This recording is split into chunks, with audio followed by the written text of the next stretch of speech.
Comedian Tony Slattery once inspired the entire nation with his bravery when he opened up about the tragic childhood abuse he suffered at the hands of a priest when he was just 8 years old.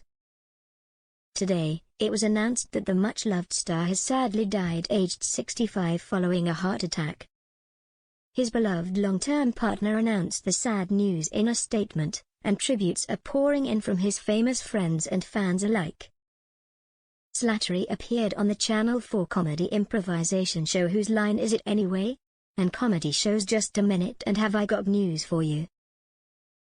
A statement on behalf of his partner Mark Michael Hutchinson said, "It is with great sadness we must announce actor and comedian Tony Slattery, aged 65, has passed away today, Tuesday morning, following a heart attack on Sunday evening."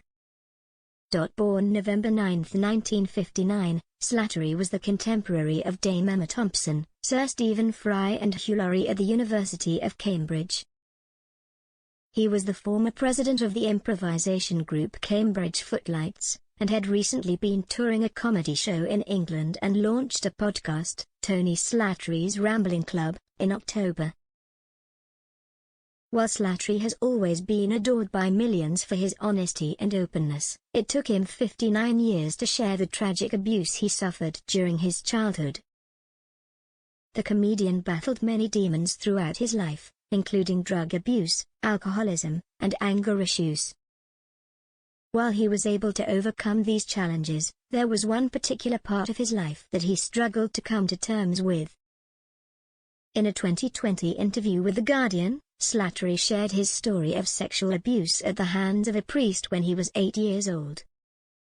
The star had kept it a secret from everyone in his life, besides his partner, until then.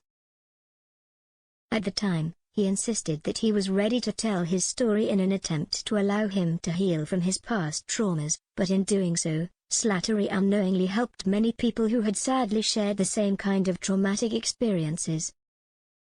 The comedian said at the time that he was nervous about the type of reaction he would receive from the public, but after he shared his story, he was not only inundated with messages of love and support, he was also offered book deals and documentaries about the trauma he endured at the hands of the church.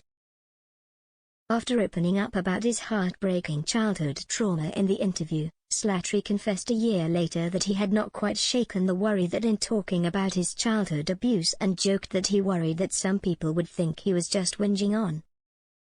Slattery confessed that he still harbored embarrassment that this terrible thing still weighs and presses down and wondered why it was still affecting him over 50 years later.